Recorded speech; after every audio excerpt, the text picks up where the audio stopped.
ಜನ್ಮಾದ್ಯಸ್ಯ ಯತೋನ್ವಯಾದಿತರತಶ್ಚಾರ್ಥೇಷ್ವಭಿಜ್ಞಸ್ವರಾಟ್ ತೇನೇ ಬ್ರಹ್ಮಹೃದಯ ಆದಿಕವಯೇ ಮುಹ್ಯಂತಿ M ಸೂರಯಃ ತೇಜೋ ವಾರಿಮೃದಾಂ ಯಥಾ ವಿನಿಮಯೋ ಯತ್ರ ತ್ರಿಸರ್ಗೋ ಮೃಷಾ ಧಾಮ್ನಾ ಸ್ವೇನ ಸದಾ ನಿರಸ್ತಕುಹಕಂ ಸತ್ಯಂ ಪರಂ ಧೀಮಹಿ. ನಾರಾಯಣಂ ನಮಸ್ಕೃತ್ಯ ನರಂ ಚೈವ ನರೋತ್ತಮಂ ದೇವೀಂ ಸರಸ್ವತೀಂ ವ್ಯಾಸಂ ತತೋ ಜಯಮುದೀರಯೇ. ಗೋವರ್ಧನಧರಂ ವಂದೇ ಗೋಪಾಲಂ ಗೋಪರೂಪಿಣಂ ಗೋಕುಲೋತ್ಸವಮೀಶಾನಂ ಗೋವಿಂದಂ ಗೋಪಿಕಾಪ್ರಿಯಂ. ಶ್ರೀಗುರುಭ್ಯೋ ನಮಃ. ಹರಿ ಓಂ.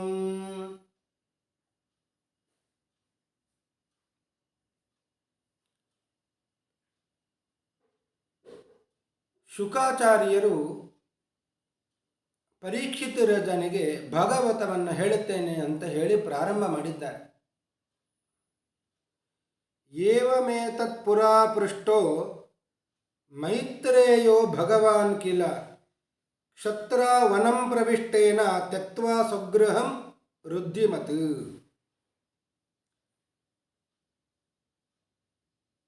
ಪರೀಕ್ಷಿತ ರಾಜ, ನೀನು ಕೇಳುತ್ತಾ ಇದ್ದಿ ಭಗವತ್ ತತ್ವವನ್ನು ನಮಗೆ ಉಪದೇಶ ಮಾಡಿ ಅಂತ. ತತ್ವಜ್ಞಾನವನ್ನು ಉಪದೇಶಿಸಿ ಅಂತ ಏನು ಕೇಳುತ್ತಾ ಇದ್ದಿ, ಇದೇ ಪ್ರಶ್ನೆಯನ್ನ ವಿದುರ ಕೂಡ ಕೇಳಿದ್ದ.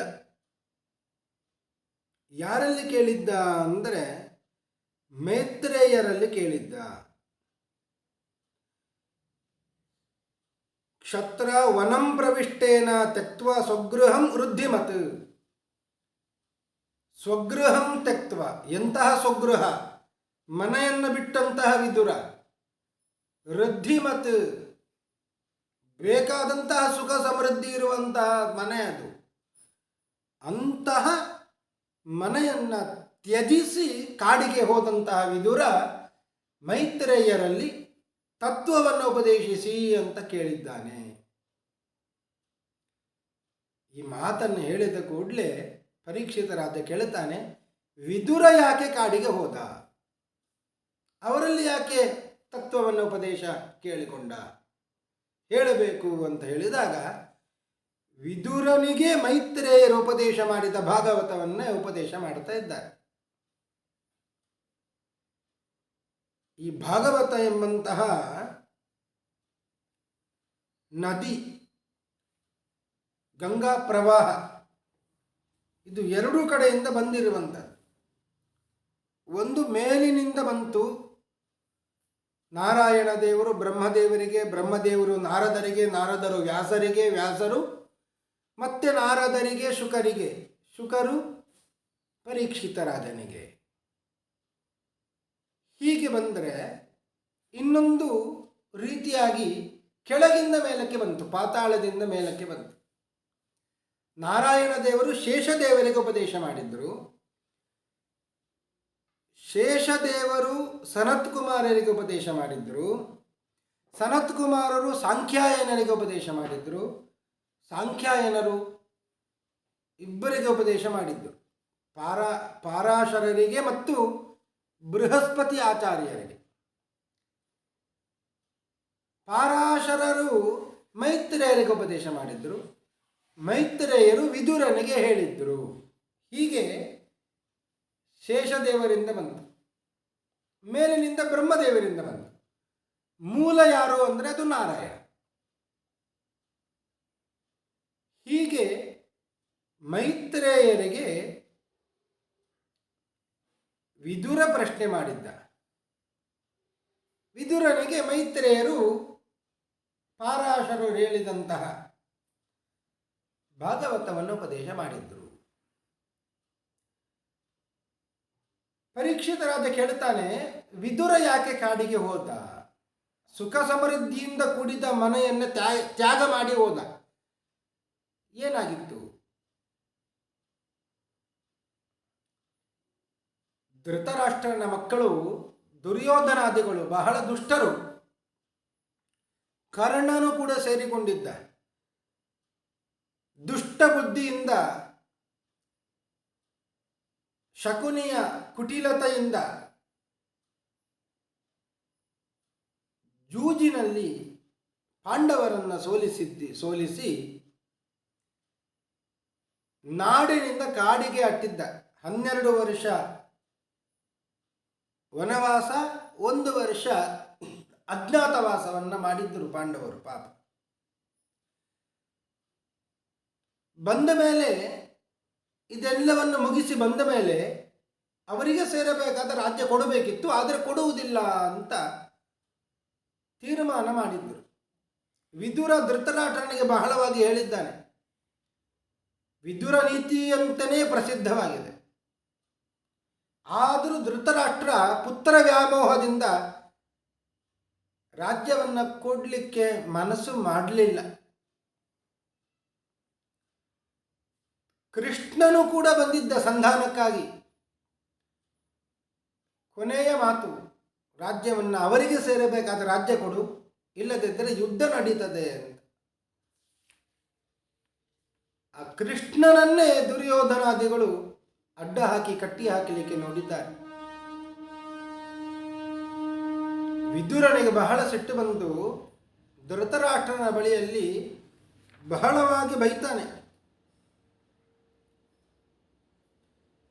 ಇಂತಹ ದುಷ್ಟ ಪುತ್ರನನ್ನು ನೀನು ಇಟ್ಟುಕೊಂಡು ಕೂತರೆ ನಿನ್ನ ರಾಜ್ಯ ನಾಶವಾದೀತು, ಈಗಲೇ ತೊರೆದು ಬಿಡು ಅವನನ್ನು, ಕಾಡಿಗೆ ಅಟ್ಟು ಅಂತ ತುಂಬಿದ ಸಭೆಯಲ್ಲಿ ವಿದುರ ಹೇಳಿದಾಗ ದುರ್ಯೋಧನನಿಗೆ ಸಿಟ್ಟು ಬಂತು. ಕರ್ಣ, ದುಶಾಸನ ಮೊದಲಾದವರಿಂದ ಕೂಡಿದಂತಹ ದುರ್ಯೋಧನ ಕೂಡಲೇ ಎದ್ದು ನಿಂತವನಿಗೆ ಹೇಳ್ತಾನೆ, ಕಯೇನ ಮತ್ರೋಪಜುಹಾವ ಜಿಮ್ಮಂ ದಾಸ್ಯಸುತಂ ಯದ್ಬಲಿನೈವ ಪುಷ್ಟಃ ತಸ್ಮಿನ್ ಪ್ರತೀಪಃ ಪರಗೃತ್ಯ ಆಸ್ತೆ ನಿರ್ವಾಸ್ಯತಾಮಾಶು ಪುರಾಚ್ವಶಾನಃ.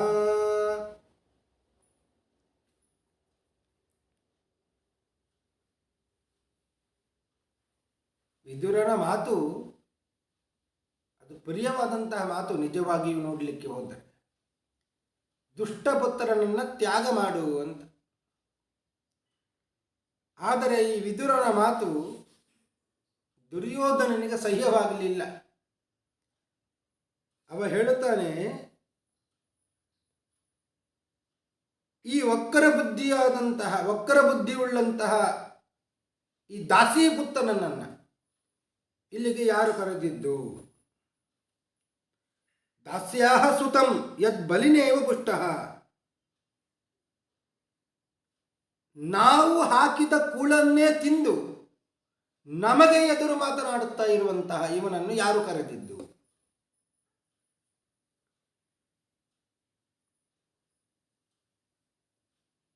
ನಾವು ಅವನನ್ನು ಬೆಳೆಸಿದ್ದು, ನಮಗೇ ಎದುರಾಗಿ ಮಾತನಾಡ್ತಾ ಇದ್ದಾನೆ. ನಮ್ಮ ವಿರೋಧಿಗಳಿಗೆ, ನಮ್ಮ ಶತ್ರುಗಳಿಗೆ ಬೇಕಾದ ಹಾಗೆ ಮಾತನಾಡ್ತಾ ಇದ್ದಾನೆ. ಇವ ಕೃತಜ್ಞ.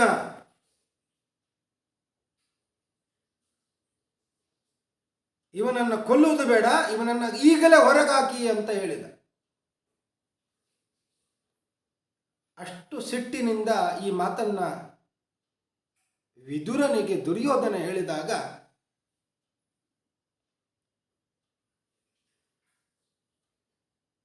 ಬಹಳ ಬೇಸರ ಆಯಿತು, ಬಹಳ ದುಃಖ ಆಯಿತು. ಆದರೂ ಭಗವಂತನನ್ನು ಸ್ಮರಿಸಿಕೊಂಡು ಇದೆಲ್ಲ ಭಗವಂತನ ಮಾಯೆ, ಅವನ ಇಚ್ಛೆ ಅಂತ ತಿಳಿಕೊಂಡು ತನ್ನ ಬಲಿಷ್ಠವಾದಂಥ ಧನುಸ್ಸನ್ನು ರಾಜದ್ವಾರದಲ್ಲಿಯೇ ಬಿಟ್ಟು ಅಲ್ಲಿಂದ ಹೊರಟೇ ಬಿಟ್ಟ ಅಂತೆ. ನಾನು ತೀರ್ಥಯಾತ್ರೆಗೆ ಹೋಗ್ತೇನೆ, ಏನು ಬೇಕಾದರೆ ಮಾಡಿಕೊಳ್ಳಿ ನೀವು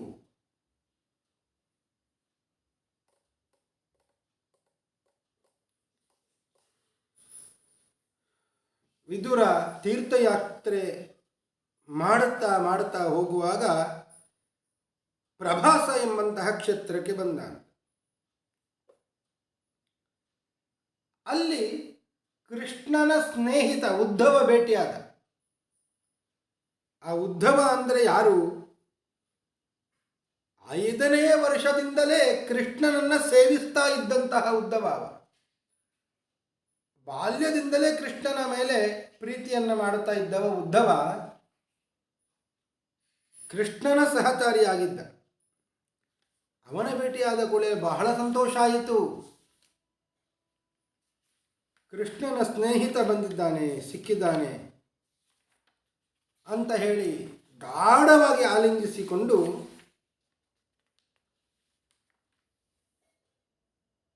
ಕೃಷ್ಣನ ಚರಿತ್ರೆಯನ್ನೆಲ್ಲ ಹೇಳಬೇಕು ನೀನು ಅಂತ ಉದ್ಧವನಿಂದ ಕೇಳಿ ತಿಳ್ಕೊಂಡಂತೆ.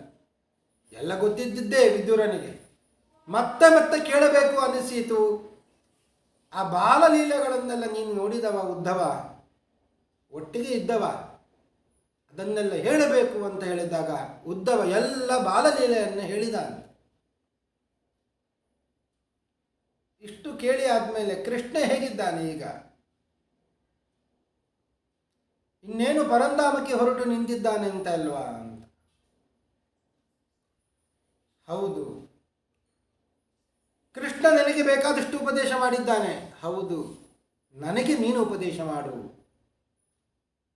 ಅಂತ ವಿದುರ ಉದ್ಧವನಲ್ಲಿ ಕೇಳಿದಾಗ ಉದ್ಧವ ಹೇಳ್ತಾನೆ, ಕೃಷ್ಣನೇ ಹೇಳಿ ಕಳಿಸಿದ್ದಾನೆ.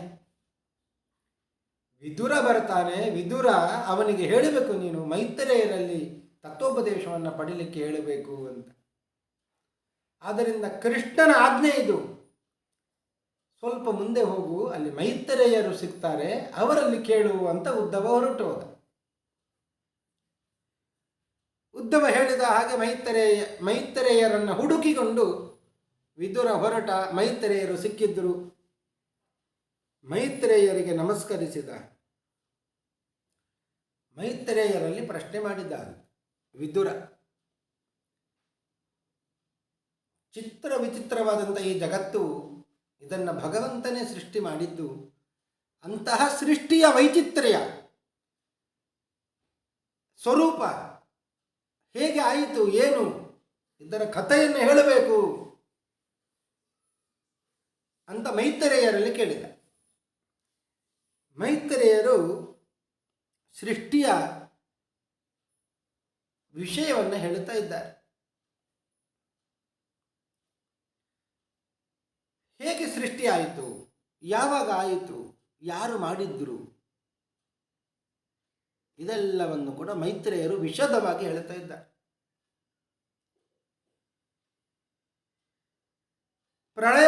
ಪ್ರಳಯ ಕಾಲದಲ್ಲಿ ಭಗವಂತ ನಿದ್ರೆ ಮಾಡುತ್ತಾ ಇದ್ದಂತೆ, ನಿದ್ರಿಸಿದವನಂತೆ ನಟಿಸ್ತಾ ಇದ್ದ. ಇನ್ನು ಸೃಷ್ಟಿ ಆಗಬೇಕು ಅಂತ ದುರ್ಗಾದೇವಿ ಬಂದು ಎಬ್ಬಿಸ್ತಾಳೆ ಭಗವಂತನನ್ನು. ಯಾರೂ ಇದ್ದಿಲ್ಲಂತೆ ಪ್ರಳಯ ಕಾಲದಲ್ಲಿ. ಎಲ್ಲರೂ ಹೋಗಿ ಭಗವಂತನ ಉದರದಲ್ಲಿ ಹೋಗಿ ಸೇರಿಕೊಂಡಿದ್ದಾರೆ. ಭಗವಂತ ಒಬ್ಬನೇ ಇದ್ದ. ಲಕ್ಷ್ಮೀದೇವಿ ಮಾತ್ರ ಶ್ರೀ ಭೂ ದುರ್ಗಾ ರೂಪವನ್ನು ತಳೆದು,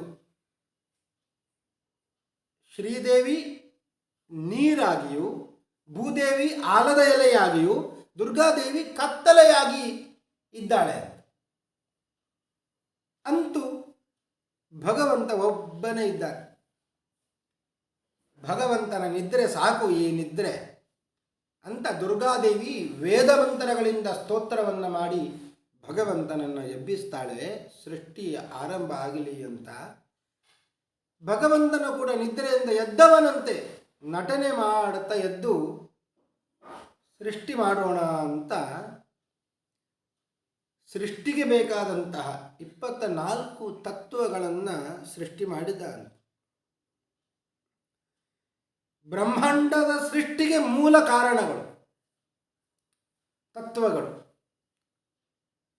ಒಂದು ಮನೆಯನ್ನು ಕಟ್ಟಬೇಕು ಅಂತಾದರೆ ಯಾವ ರೀತಿಯಾಗಿ ಕಲ್ಲು, ಮಣ್ಣು, ಇಟ್ಟಿಗೆ, ಕಬ್ಬಿಣ ಮೊದಲಾದವುಗಳು ಬೇಕೋ ಮೂಲಭೂತವಾದವುಗಳು, ಅದರಂತೆ ಬ್ರಹ್ಮಾಂಡದ ಸೃಷ್ಟಿಗೆ ಮೂಲಭೂತವಾದಂತಹ ವಸ್ತುಗಳು ತತ್ವಗಳು 24 ತತ್ವಗಳನ್ನು ಸೃಷ್ಟಿ ಮಾಡಿದ. ಅವ್ಯಕ್ತ ತತ್ವ, ಮಹತ್ತತ್ವ, ಅಹಂಕಾರ ತತ್ವ, ಬುದ್ಧಿ ತತ್ವ ಅಂತ 4. ಇನ್ನು ಪಂಚ ಜ್ಞಾನೇಂದ್ರಿಯಗಳು, ಕಿವಿ, ಚರ್ಮ, ಕಣ್ಣು, ಮೂಗು ಮತ್ತು ನಾಲಿಗೆ. ಇದು ಪಂಚ ಜ್ಞಾನ ಇಂದ್ರಿಯಗಳು ಅಂತ. ಇನ್ನು ಪಂಚ ಕರ್ಮೇಂದ್ರಿಯಗಳು, ಬಾಯಿ, ಕೈ, ಕಾಲು, ಮಲದ್ವಾರ ಮತ್ತು ಮೂತ್ರದ್ವಾರ. ಇದು ಪಂಚಕರ್ಮೇಂದ್ರಿಯಗಳು. ಇನ್ನು ಪಂಚ ತನ್ಮಾತ್ರೆಗಳು, ಶಬ್ದ, ಸ್ಪರ್ಶ, ರೂಪ, ರಸ, ಗಂಧ ಅಂತ. ಇನ್ನು ಪಂಚಭೂತಗಳು, ಮಣ್ಣು, ನೀರು, ಬೆಂಕಿ, ಗಾಳಿ, ಆಕಾಶ ಅಂತ. ಒಟ್ಟಿಗೆ 24 ಆದವು. ಪಂಚಭೂತಗಳು, ಪಂಚ ತನ್ಮಾತ್ರೆಗಳು, ಪಂಚ ಕರ್ಮೇಂದ್ರಿಯ, ಪಂಚ ಜ್ಞಾನೇಂದ್ರಿಯ, ಅವ್ಯಕ್ತ ತತ್ವ, ಮಹತ್ತತ್ವ, ಅಹಂಕಾರ ತತ್ವ, ಬುದ್ಧಿ ತತ್ವ ಅಂತ ಈ 24 ತತ್ವಗಳನ್ನು ಸೃಷ್ಟಿ ಮಾಡಿ ಅವುಗಳಿಗೆ ಅಭಿಮಾನಿ ದೇವತೆಗಳು ಯಾರೆಲ್ಲ ಇದ್ದಾರೆ ಅವರನ್ನೆಲ್ಲ ಭಗವಂತ ಸೃಷ್ಟಿ ಮಾಡಿ ಹೇಳಿದ, ನೀವು ಇನ್ನು ಬ್ರಹ್ಮಾಂಡವನ್ನು ಸೃಷ್ಟಿ ಮಾಡಿ.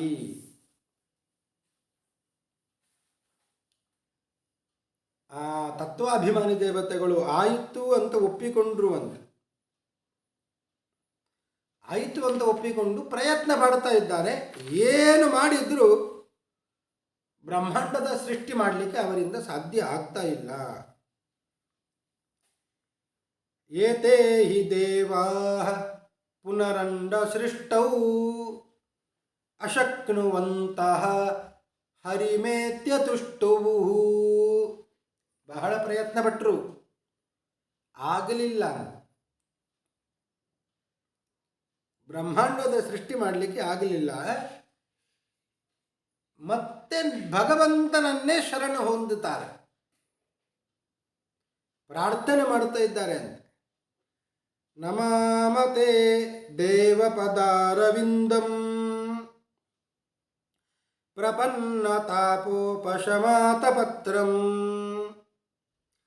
ಯನ್ಮೂಲಕೇತ ಯತಯೋಂಜಸೂರೋ ಸಂಸಾರ ದುಃಖಂ ಬಹಿರುತ್ಕ್ಷಿಪಂತಿ. ಭಗವಂತ, ನಿನ್ನ ಪಾದಾರವಿಂದಗಳಿಗೆ ನಮಸ್ಕಾರ ಮಾಡ್ತಾ ಇದ್ದೇವೆ. ನಮಾಮತೆ ದೇವ ಪದಾರವಿಂದಂ. ಎಂತಹ ಪಾದಗಳು ಭಗವಂತ ನಿನ್ನದು. ಬಿಸಿಲಿನ ಬೇಗೆಯಿಂದ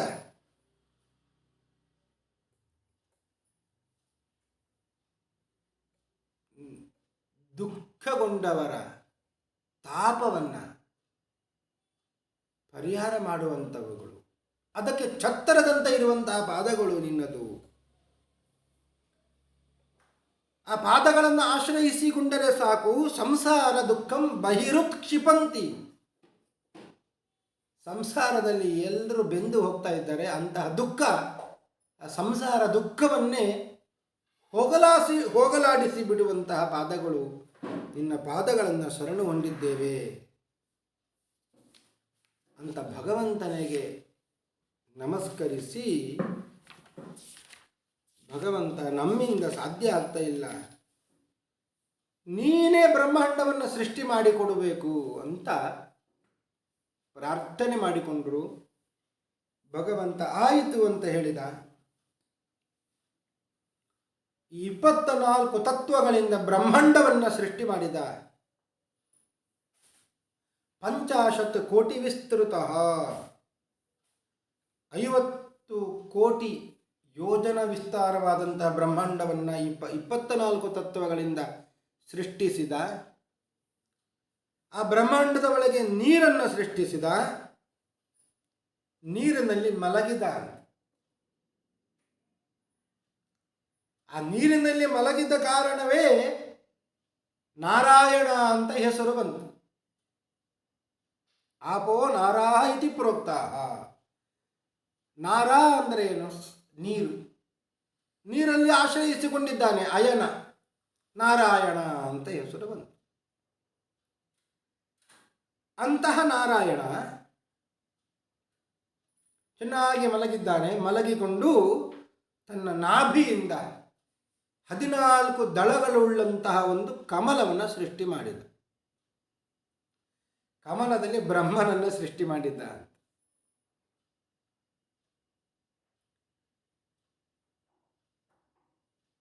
ಬ್ರಹ್ಮ ಬಂದಿದ್ದಾನೆ, ಎಲ್ಲ ಕಡೆ ಕತ್ತಲೆ. ತನ್ನನ್ನು ಸೃಷ್ಟಿ ಮಾಡಿದವ ಯಾರು ಯಾರು ಅಂತ ಹುಡುಕುತ್ತಾ ಇದ್ದಾನೆ. ಯಾರು ಕಾಣುತ್ತಾ ಇಲ್ಲ, ಭಯ ಕೂಡ ಆಗ್ತಾ ಇದೆ. ಯಾರು ಇಲ್ಲ ಅಂತ. ಒಬ್ಬನೇ ಇದ್ದಾಗ ಭಯ ಆಗುವಂಥದ್ದು ಸಹಜ. ಯಾರು ಇಲ್ಲ. ಕಮಲದ ನಾಳದ ಒಳಗೆ ಪ್ರವೇಶ ಮಾಡಿದ ಅಂತ. ಯಾರು ನನ್ನನ್ನು ಸೃಷ್ಟಿ ಮಾಡಿದ್ದು ಅಂತ ಒಳಗೆ ಹೋಗಿ ಹುಡುಕುತ್ತಾನೆ. ತಿರುಗಿದ,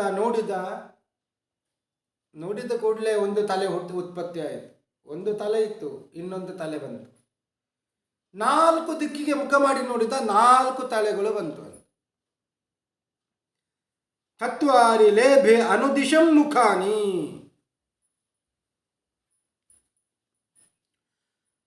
4 ದಿಕ್ಕುಗಳಲ್ಲಿಯೂ ಕೂಡ 4 ಮುಖಗಳು ಪ್ರಕಟಗೊಂಡವು ಅಂತ.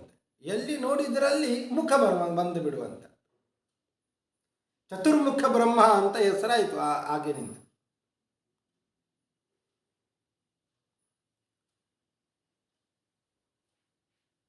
ಆದರೂ ಸಿಗಲಿಲ್ಲ, ಯಾರು ಅಂತ ಗೊತ್ತಾಗಲಿಲ್ಲ. ನನ್ನನ್ನು ಸೃಷ್ಟಿ ಮಾಡಿದವ ಯಾರು ಅಂತ.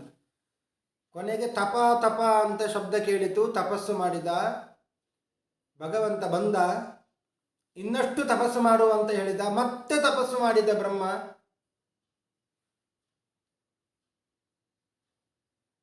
ಮತ್ತೆ ಭಗವಂತ ಬಂದು ಹೇಳಿದ, ಸಾಕು ಮಾಡು, ನಿನ್ನ ಆಯುಷ್ಯ ಅದು ಪರ ಅಂತ. ಪರಾರ್ಧದಲ್ಲಿ ತಪಸ್ಸು ಮಾಡಿಬಿಟ್ಟಿದ್ದಿ. 100 ವರ್ಷ ಆಯುಷ್ಯ ಅಂತ 50 ವರ್ಷ ತಪಸ್ಸಿನಲ್ಲಿ ಹೋಯಿತು. ಇನ್ನು ಉಳಿದ 50 ವರ್ಷದಲ್ಲಿ ಸೃಷ್ಟಿ ಮಾಡು ನೀನು ಅಂತ ಭಗವಂತ ಹೇಳಿದ. ಪರಾರ್ಧದಲ್ಲಿ ತಪಸ್ಸು, ದ್ವಿತೀಯ ಪರಾರ್ಧದಲ್ಲಿ ಸೃಷ್ಟಿ.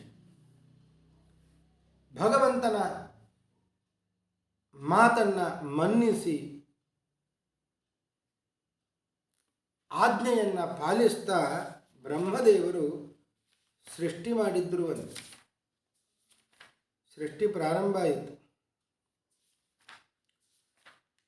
10 ಬಗೆಯ ಸೃಷ್ಟಿ ಮಾಡಿದ್ರು. ಅದರಲ್ಲಿ ಕೊನೆಯ ಸೃಷ್ಟಿ ಅಂತ ಹೇಳಿದರೆ ಅದೇ ಮನುಷ್ಯನ ಸೃಷ್ಟಿ. ಸೃಷ್ಟಿಯ ವಿಸ್ತಾರ ಆಯಿತು. ಸಸರ್ಜಾಗ್ರೇಂದ ತಾಮಿಶ್ರಂ ಅಥ ತಾಮಿಶ್ರಮಾಧಿಕೃತ್ ಮಹಾಮೋಹಂ ಚ ಮೋಹಂ ಚ ತಮಶ್ಚಾಜ್ಞಾನವೃತ್ತಯಃ. 5 ಅವಿದ್ಯೆಯನ್ನು ಸೃಷ್ಟಿ ಮಾಡಿದ್ದಾರೆ ಬ್ರಹ್ಮದೇವರು. 5 ಬಗೆಯ ಅವಿದ್ಯೆ. ತಾಮಿಸ್ರ, ಅಂಧತಾಮಿಸ್ರ, ಮೋಹ, ಮಹಾಮೋಹ ಮತ್ತು ತಮಸ್ಸು ಅಂತ. ಇದು ಪಾಪೀ ದೃಷ್ಟ್ವಾ ಪಾಪೀಯಸೀಂ ಸೃಷ್ಟಿಂ, ಪಾಪಮಯ ಸೃಷ್ಟಿ ಇದು. ಇದನ್ನ ಮಾಡಿ ಬ್ರಹ್ಮದೇವರಿಗೆ ಸಂತೋಷ ಆಗಲಿಲ್ಲ. ದೃಷ್ಟ್ವಾ ಪಾಪೀಯಸೀಂ ಸೃಷ್ಟಿಂ ನಾತ್ಮಾನಂ ಬಹುಪಮನ್ಯತ ಭಗವದ್ಧ್ಯಾನಪೂತೇನ ಮನಸ್ಸಾನ್ಯಾಂ ತಥೋಸೃಜತ್.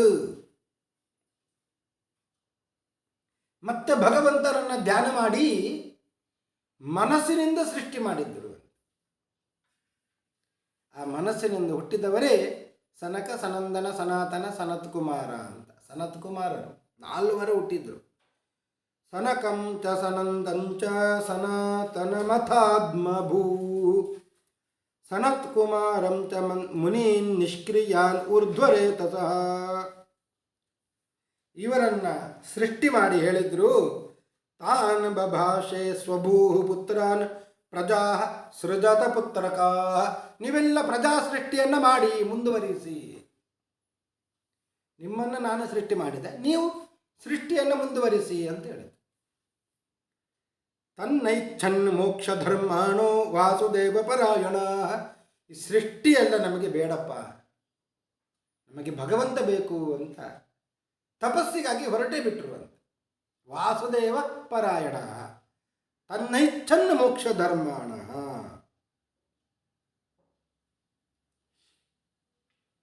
ಹುಟ್ಟಿನಿಂದಲೇ ಮೋಕ್ಷ ಧರ್ಮದಲ್ಲಿ ಆಸಕ್ತಿ ಉಳ್ಳವರು, ಭಗವಂತನಲ್ಲಿ ಆಸಕ್ತಿ ಉಳ್ಳವರು, ಭಗವಂತನನ್ನೇ ಹುಡುಕಿಕೊಂಡು ಹೊರಟರು.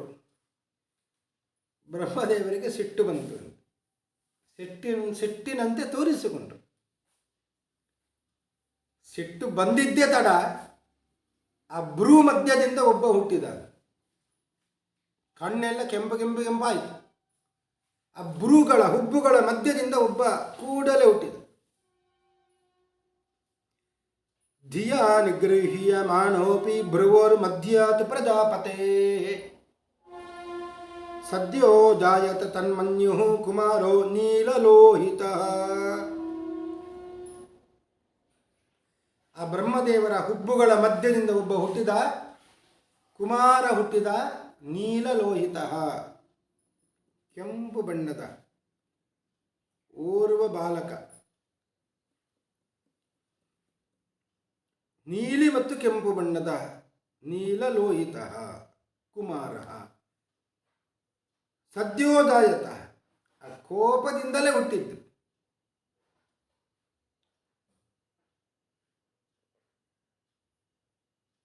ಸವೈ ರುರೋಧ ದೇವಾನಾಂ ಪೂರ್ವಜೋ ಭಗವಾನ್ ಭವಃ. ಸದ್ಯೋದಾಯತ ಕೋಪ ಬಂತು, ಕೋಪದಿಂದ ಕೂಡಲೇ ಹುಟ್ಟಿದಲ್ಲ, ಸದ್ಯ ಅಜಾಯತ ಅವನಿಗೆ ಹೆಸರು ಬಂತು ಸದ್ಯೋಜಾತ ಅಂತ. ಹುಟ್ಟಿದಂತಹ ಆ ಮಗು ಕುಮಾರ ಅಳ್ಳಿಕ್ಕೆ ಶುರು ಮಾಡಿದ್ದಾನೆ. ಸವೈ ರುರೋಧ ದೇವಾನಾಂ ಪೂರ್ವಜೋ ಭಗವಾನ್ ಭವಃ. ನನ್ನ ಹೆಸರನ್ನು ಹೇಳು, ನನಗೆ ಸ್ಥಾನವನ್ನು ಕೊಡು. ಈ ಅಳುತ್ತಾ ಇರುವ ಕುಮಾರನನ್ನು ನೋಡಿ ಬ್ರಹ್ಮದೇವರು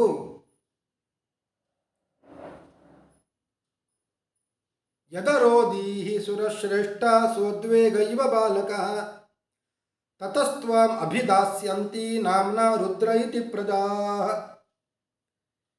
ಹುಟ್ಟಿದ ಕೂಡಲೇ ಅಳುತ್ತಾ ಇದ್ದೀಯಲ್ಲ ನೀನು, ನನಗೆ ಸ್ಥಾನ ಕೊಡಿ ಅಂತ. ಆದ್ದರಿಂದ ನಿನ್ನ ಹೆಸರು ರುದ್ರ ಅಂತ ಆಗಲಿ. ಯದರೋಧೀಹಿ ಸುರಶ್ರೇಷ್ಠ, ಯಾವ ಕಾರಣದಿಂದ ನೀನು ಅಳ್ಳಿಕ್ಕೆ ಶುರು ಮಾಡಿದ್ಯೋ ಆದ್ದರಿಂದ ನೀನು ರುದ್ರ ಅಂತ ಹೆಸರನ್ನು ಪಡೆ.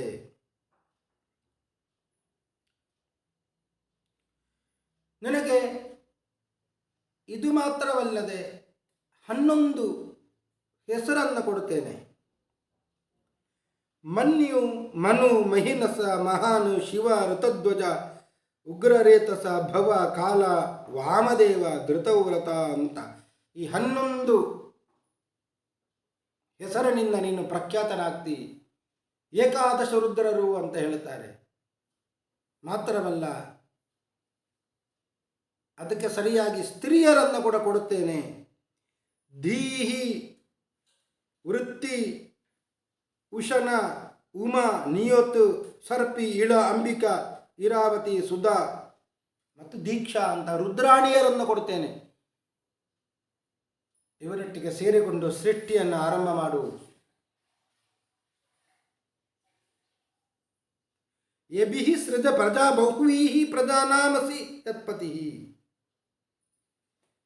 ಇವರ ಮೂಲಕ ಬಹು ಪ್ರಜೆಗಳನ್ನು ಸೃಷ್ಟಿ ಮಾಡು, ನೀನು ಹೊರಟು ಹೋಗು ಅಂತ ಬ್ರಹ್ಮದೇವರು ಹೇಳಿದರು. ರುದ್ರದೇವರು ಸೃಷ್ಟಿ ಮಾಡಿದ್ದು ಏನು? ಬರೀ ಭೂತಗಳ ಗಣಗಳನ್ನು ಸೃಷ್ಟಿ ಮಾಡಿದ್ದರು ಅಂತ. ಎಲ್ಲಿ ನೋಡಿದರಲ್ಲಿ ಭೂತಗಳು. ಆ ಭೂತಗಣಗಳನ್ನು ನೋಡಿ ಬ್ರಹ್ಮದೇವರು ಹೇಳಿದರು, ಅಲಂ ಪ್ರಜಾಭಿಃ ಸೃಷ್ಟಾಭಿಃ ಈದೃಶಿಭಿಃ ಸುರೋತ್ತಮ. ಸಾಕು ಮಾಡು ನಿನ್ನ ಸೃಷ್ಟಿಯನ್ನು ಅಂತ ಹೇಳಿದರು.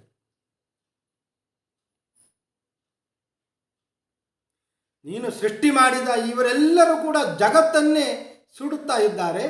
ಆದ್ದರಿಂದ ಅಲಂ ಪ್ರಜಾಭಿಃ ಈದೃಶಿಭಿಃ, ಇಂತಹ ಸೃಷ್ಟಿಯನ್ನು ನಿಲ್ಲಿಸು. ತಪ ಆತಿಷ್ಠ ಭದ್ರಂತೆ ಸರ್ವಭೂತ ಸುಖವಹಂ.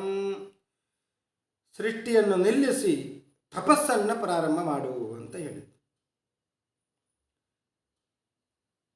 ಯಾಕೆ? ಸರ್ವಭೂತ ಸುಖವಹಂ. ತಪ ಆತಿಷ್ಠ ಭದ್ರಂತೆ ಸರ್ವಭೂತ ಸುಖವಹಂ. ಎಲ್ಲ ಪ್ರಾಣಿಗಳಿಗೂ ಕೂಡ ಸುಖ ಆಗುವ ಸಲುವಾಗಿ ತಪಸ್ಸು ಮಾಡು. ಹೀಗೆ ರುದ್ರದೇವರನ್ನ ತಪಸ್ಸಿಗೆ ಕಳಿಸು. ಅದು ಕೂಡ ಉಪಯೋಗ ಆಗಿಲ್ಲ ಬ್ರಹ್ಮದೇವರಿಗೆ. ಮತ್ತು ತಾನೇ ತನ್ನ ದೇಹದಿಂದ ಸೃಷ್ಟಿಯನ್ನು ಪ್ರಾರಂಭ ಮಾಡಿದ್ದು. ತನ್ನ ದೇಹದಿಂದಲೇ 10 ಮಂದಿಯನ್ನು ಸೃಷ್ಟಿ ಮಾಡಿದ್ರು ಅಂತ. ಮರೀಚಿ ಅತ್ರಿ ಅಂಗಿರಸೌ ಪುಲಸ್ತ್ಯ ಪುಲಹ ಕ್ರತು ಭೃಗುರು ವಸಿಷ್ಠೋ ದಕ್ಷಶ್ಚ ದಶಮಸ್ತತ್ರ ನಾರದ. ಈ 10 ಮಂದಿ ಮರೀಚಿಗಳಿಂದ ಪ್ರಾರಂಭ ಮಾಡಿ ನಾರದರವರೆಗೆ 10 ಮಂದಿಯನ್ನು ಬ್ರಹ್ಮದೇವರು ತನ್ನ ದೇಹದ ಅಂಗಾಂಗಗಳಿಂದ ಸೃಷ್ಟಿ ಮಾಡಿದ್ದು. ಉತ್ಸಂಗಾತ್ ನಾರದೋ ಜಜ್ಞೆ. ಬ್ರಹ್ಮದೇವರ ತೊಡೆಯಿಂದ ನಾರದರು ಹುಟ್ಟಿದ್ದರು. ದಕ್ಷೋಂಗುಷ್ಠಾತ್ ಸ್ವಯಂಭುವ. ತನ್ನ ಅಂಗುಷ್ಟದಿಂದ ದಕ್ಷ ಪ್ರಜಾಪತಿ ಹುಟ್ಟಿದ. ಪ್ರಾಣಾತ್ ವಸಿಷ್ಠ ಸಂಜಾತೋ. ಪ್ರಾಣದಿಂದ ವಸಿಷ್ಠರು ಹುಟ್ಟಿದ್ದರು. ಭೃಗುಸ್ತ್ವಚಿ. ಚರ್ಮದಿಂದ ಭೃಗು ಋಷಿಗಳು ಹುಟ್ಟಿದ್ದರು. ಕರಾತ್ ಕ್ರತು. ಕೈಗಳಿಂದ ಕ್ರತು ಎಂಬ ಋಷಿ ಹುಟ್ಟಿದ್ದರು. ಪುಲಹೋ ನಾಭಿತೋ ಜಜ್ಞೆ. ಪುಲಹ ಅಂತ ಒಬ್ಬ ಋಷಿಗಳು, ಅವರು ನಾಭಿ ಹೊಕ್ಕಳಿನಿಂದ ಹುಟ್ಟಿದ್ದರು. ಪುಲಸ್ತ್ಯ ಕರ್ಣಯೋ ಋಷಿ. ಪುಲಸ್ತ್ಯ ಋಷಿಗಳು ಹುಟ್ಟಿದ್ದರು, ಕಿವಿಗಳಿಂದ ಹುಟ್ಟಿದ್ದರು. ಅಂಗಿರ ಮುಖತೋಷ್ಣೋತ್ರಿ. ಆಂಗಿರಸರು ಮುಖದಿಂದ ಹುಟ್ಟಿದ್ದರು, ಅಂದರೆ ಬಾಯಿಯಿಂದ ಹುಟ್ಟಿದ್ದರು. ಅಕ್ಷ್ಣೋ ಅತ್ರಿಹಿ. ಕಣ್ಣಿನಿಂದ ಅತ್ರಿ ಋಷಿಗಳು ಹುಟ್ಟಿದ್ದರು. ಮರೀಚಿಹಿ ಮನಸೋ ಭವತ್. ಮರೀಚಿ ಋಷಿಗಳು ಮನಸ್ಸಿನಿಂದ ಹುಟ್ಟಿದ್ದರು. ಹೀಗೆ 10 ಮಂದಿಯನ್ನು ಬ್ರಹ್ಮದೇವರು ತನ್ನ ದೇಹದಿಂದಲೇ ಸೃಷ್ಟಿ ಮಾಡಿದ್ದರು. ಮತ್ತೆ ಮತ್ತೆ ದೇಹದಿಂದ ಸೃಷ್ಟಿ ಮಾಡಿದ್ರು ಅಂತೆ. ಛಾಯಾಯಾ ಕರ್ದಮೋ ಜಜ್ಞೆ. ತನ್ನ ನೆರಳಿನಿಂದ ಒಬ್ಬರು ಹುಟ್ಟಿದ್ರು, ದೇವಹೂತಿಯ ಗಂಡನಾದಂತಹ ಕರ್ದಮರು. ಹೀಗೆ ಬಹಳ ಸೃಷ್ಟಿ ಮಾಡಿದ್ದರು ಬ್ರಹ್ಮದೇವರು. ಕೊನೆಗೆ ತನ್ನ ದೇಹವನ್ನೇ ಭಾಗ ಮಾಡಿಕೊಂಡರು ಅಂತ.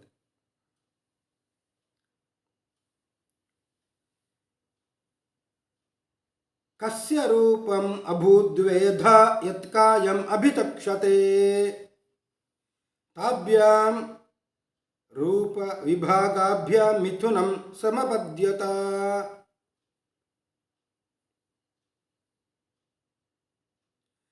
ಶರೀರದಲ್ಲಿ 2 ಭಾಗ ಆಯಿತು. ಕ ಅಂದರೆ ಬ್ರಹ್ಮದೇವರ ಹೆಸರು. ಕಸ್ಯ ರೂಪಂ ಅಭೂದ್ವೇಧ. ಅದು 2 ವಿಭಾಗ ಆಯಿತು. ವಿಭಾಗಗೊಂಡಿದ್ದರಿಂದಲೇ ಅದಕ್ಕೆ ಹೆಸರು ಕಾಯ ಅಂತ ಶರೀರಕ್ಕೆ ಹೆಸರು ಬಂತು. ತಾಭ್ಯಾಂ ರೂಪ ವಿಭಾಗಾಭ್ಯಾಂ ಮಿಥುನಂ ಸಮಬದ್ಧತ. ಆ 2 ಭಾಗಗಳಿಂದ ಒಂದು ಜೋಡಿ ಸೃಷ್ಟಿಯಾಯಿತು ಅಂತೆ, ಸ್ತ್ರೀ ಮತ್ತು ಪುರುಷ.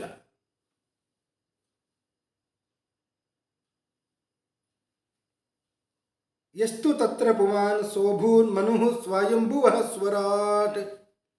ಆ ಪುರುಷ ರೂಪ ಏನಿದೆ ಅದು ಸ್ವಯಂಭುವ ಮನುಗಳು. ಸ್ತ್ರೀಯಾಸೀತ್ ಛತರೂಪಾಖ್ಯ ಮಹಿಷ್ಯಸ್ಯ ಮಹಾತ್ಮನಃ. ಆ ಸ್ತ್ರೀ ಭಾಗ ಏನಿದೆ ಅದು ಶತರೂಪ ದೇವಿಯರು. ಹೀಗೆ ಒಂದು ಭಾಗದಿಂದ ಪುರುಷ ರೂಪ, ಇನ್ನೊಂದು ಭಾಗದಿಂದ ಸ್ತ್ರೀ ರೂಪ. ಒಬ್ಬರು ಸ್ವಯಂಭುವ ಮನುಗಳು, ಇನ್ನೊಬ್ಬರು ಶತರೂಪ ದೇವಿಯರು. ತದಾ ಮಿಥುನ ಧರ್ಮೇಣ ಪ್ರಜಾ ಹೇದಾಂಬಭೂವಿರೇ. ಸ್ತ್ರೀ ಪುರುಷರ ಒಟ್ಟುಗೂಡುವಿಕೆಯಿಂದ ಸೃಷ್ಟಿಯಾಗಲಿ ಅಂತ ಆದೇಶ ಮಾಡಿದರು. ಇಷ್ಟರವರೆಗೆ ತಾನೇ ಸೃಷ್ಟಿ ಮಾಡಿದ್ದು ಬ್ರಹ್ಮದೇವರು.